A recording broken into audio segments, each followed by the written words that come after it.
Прв во овој сегмент телефонски треба да го имаме веќе на линија градоначалникот на преубавото Вевчани, господинот Сашо Јанковски. Ако се слушаме, господине Јанковски, добро утро.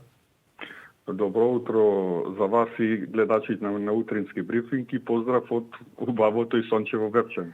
Градоначалниче, од она што може да се види на она интерактивна мапа која што ги ажурира секојдневно податоците за состојбата со коронавирусот во Македонија, во моментов имаме 617 заразени, меѓутоа Вевчани на оваа мапа за сега го нема. Има 10.000 над 10.000 луѓе кои што се во карантин. Каква е ситуацијата во моментов во Вевчани? Ги почитуваат ли граѓаните мерките? Колку луѓе имате во карантин? Да, точно така. За голема среќа во моментов немаме забележани оболени од вирусот COVID-19 на територија на општина Вевчани. Грото од луѓето што дојдоа од странство им завршува карантинот. Има од овие што се шофери што одат во странство и се враќаат, се придржуваат за сега на карантинските мерки 14 дена во самоизолација. Во другиот дел тековно, значи, општината добро се справува со мерките што се даде од централната власт.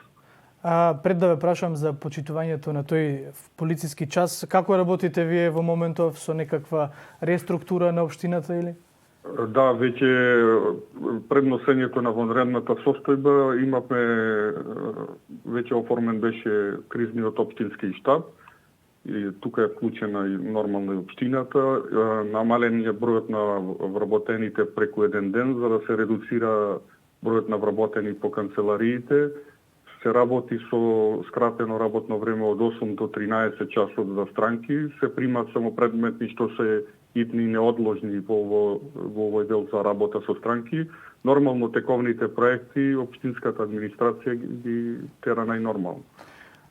Кога е во прашање дезинфекција, ги имате сите неопходни средства за дезинфицирање на јавните површини?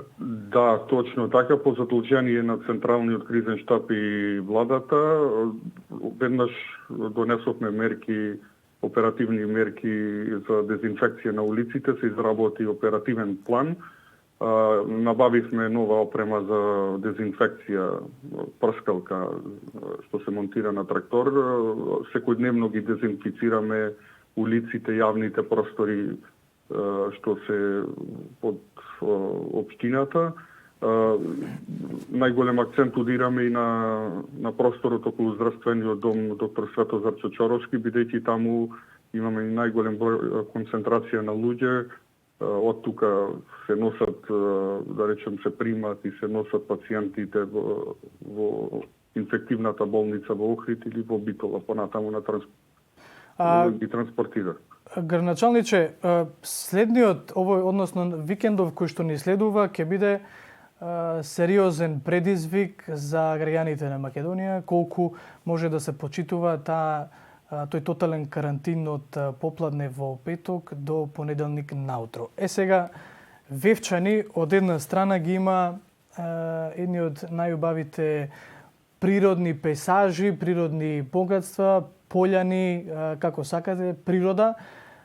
Очекувате ли во, можеби, тој некој карантински период кој што ќе биде секако предизвик, како што реков, да има всушност можеби и луѓе кои што ќе сакаат барем дел од викендот да го поминат некаде во природите на Вевчани со надеж дека можеби нема да бидат откриени. Јас бидејќи не знам каква е ситуацијата со полициските патроли во Вевчани, како своја држава можеби имате и своја полиција во Да, точно така. Вевчанци се дисциплиниран народ. Досега, значи, не се десило да се прекрши полицискиот час иако имаме и досега имавме добра природа, значи се придржуваат на мерките на владата, се дисциплинирани и се надевам и упатувам апел да се почитуваат не само во Вевчани, него на цела територија на државата. Мерките тоа не е само ради нас, него и за нашите најблиски повозрастните што ги имаме во своите домови. Секако.